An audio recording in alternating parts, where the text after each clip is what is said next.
Yo, what is up guys? Welcome back to the channel. Today I'm going to be bringing you a gear video on the gear that you'll usually see me riding with on the trails. But before we get into that, if you guys like what you see here, make sure to hit that subscribe button down below and let's get into it. Alright, so today the first piece of gear I'm going to be talking about is my boots. These are Ansa racing boots. These are actually really dirty right now. Excuse this.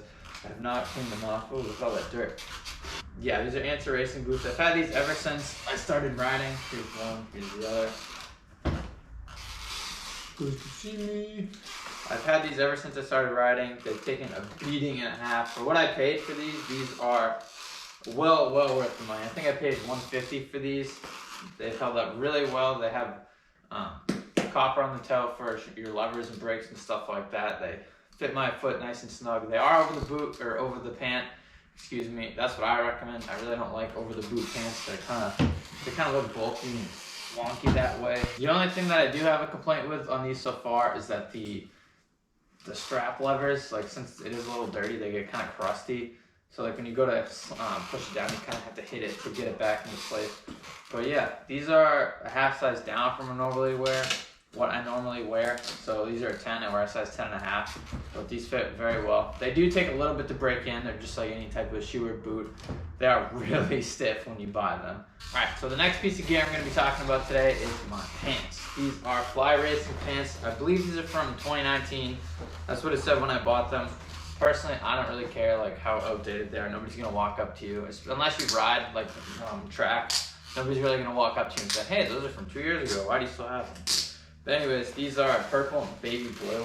I really like these colors on these. These pants, they're made super well. I think I got them on sale or clearance because they were a couple years old. But they filled up so well. I found them many times in these. They even have leather on the inside, so you're not gonna burn yourself on your bike. It makes it extremely worth it for these. These are summer riding pants, unfortunately. I do not have winter riding pants, so when I ride in these, I have to double up layers under here because these are meant for breathability, so there's holes and air vents everywhere. So the cold breeze always goes right through your pants, and if you're not dressed right, it can be unpleasant. All right, now let's get into some gloves. I have 2 pairs of gloves on the table. My Troy Lee's and my 100%. I actually just made a video on these. This is my last video that just went up. I cannot wait to use these. They feel great. But these are also in my kit now. It doesn't really match, but I don't really care because I like the camo, so who cares? These are the gloves that I've used the most. They are Troy Lee designs. These are summer gloves. They're motocross gloves. They're very thin. Like there's holes all over it to breathe in. But that's what you want typically, because you want to be able to feel your bike controls, the brake lever, the clutch lever, anything like that. That's what they're made for. But these have held up very well. These have been put through the wash. These have been touched water, mud, sand, dirt, gravel, anything you can think of. Red Bull, I spilled Red Bull on these too, and they hold up very well. I don't remember how much I got these for, but whatever it was well worth the price. Now to one of my favorite pieces of gear that I have. It's my goggles. These are 100% as well. I love these goggles. I kind of bought them in this red, white, blue, and neon yellow color to match the bike. I don't know if you guys can see that. Matches, it's not perfect, obviously. Same with the glove. Ooh, I like blue. Oh. But yeah, I did not wear tear-offs when I first bought these, so this lens on here, the rose red, I believe it's called. It's really scratched up, so I actually got a replacement one and a replacement clear one for this because looking through this, all scratched up, like it's not a good time. But these are fantastic. They don't slip. They have the tear-off notches on here, so when you want to put the tear-offs on here, if you want, I recommend doing it, or else your lens is just gonna get scratched. You may think you take good care of them, but they're just gonna get scratched. It's just how it is.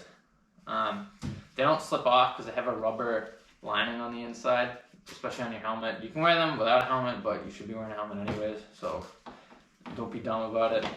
But these have not slipped, not fallen on me, anything else. It is getting a little dirty because it's white, but what can you expect? It's dirt. You're riding a dirt bike. But yeah, these are phenomenal. They also come with a microfiber bag. So next we're going to talk about the most important piece of gear, the helmet. The helmet that I use is by HJC. I got this at a local bike shop when I first started riding. The helmet, the boots, and the goggles actually. Just pretty basic kit. It's really all you need to get riding if you ask me. It's helmet, boots, and goggles. You really don't need these, but it is nice. And same with these, it's discretionary. But these two, 100%. You want to protect your head the most. That's most important. And you wouldn't think that you needed like actual riding boots, but after riding in like regular boots, like regular work boots, compared to these are a lifesaver because they protect your whole foot, your ankle, everything. And when you put your foot down really hard and you stomp it, other boots are gonna like bend and like fold different ways. These are obviously go up almost halfway up your leg, and they will not do that at all. But anyways, the helmet, HJC. I just got boring black because whatever. I think I've only taken one hard digger on this helmet. It's really not too banged up if you ask me, just a little bit. It's obviously scuffed because it's black. No stickers on it either. I might take off these stickers, like this logo sticker and stuff like this on the back, just because I want it to be like clean look, but I haven't yet. And if you notice, I have my chin mount on for my GoPro. This is what I use to record my riding videos. The last one I just put out, my first winter dirt bike riding video, I had the camera angled a little weird, so it didn't really film much of the trail or as much as I wanted it to. So I think I adjusted it, so next time I go out and ride, you're gonna see how it looks. Like I said, most important piece of gear you can have in your collection. Now, my last piece of gear, actually it's one of my newest pieces of gear, minus the gloves. Using the helmet, is my hydration pack. Carrying water while you ride, or any form of liquid. I prefer water. You can do an electrolyte filled drink, your choice, but water works best for me. It's my USWE backpack. It's a Ranger 9. It's a 9-liter capacity backpack, all out, and it has a 3-liter hydration pack in there. That's what the red straw is for. This backpack is great. It does not move at all. Their retention system on this is phenomenal. Just clip it on just like this. I don't know if you guys can see that. There's 2 straps on this, minus this. This doesn't count. It's going to be threaded back in more. But there's 2 straps on this. You tighten it down to what you're wearing or to like conform to your body.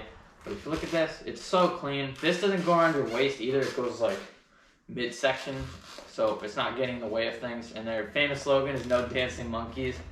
It's so funny, but this is such a good quality backpack. If you do not have something like this, they make different sizes for different like capacity or storage capacities. Like I know they make a bigger one that if you want to carry more stuff or ride for longer, more water, stuff like that, you can buy that. But I use Ranger 9 because I usually ride for 2-3 hours at most.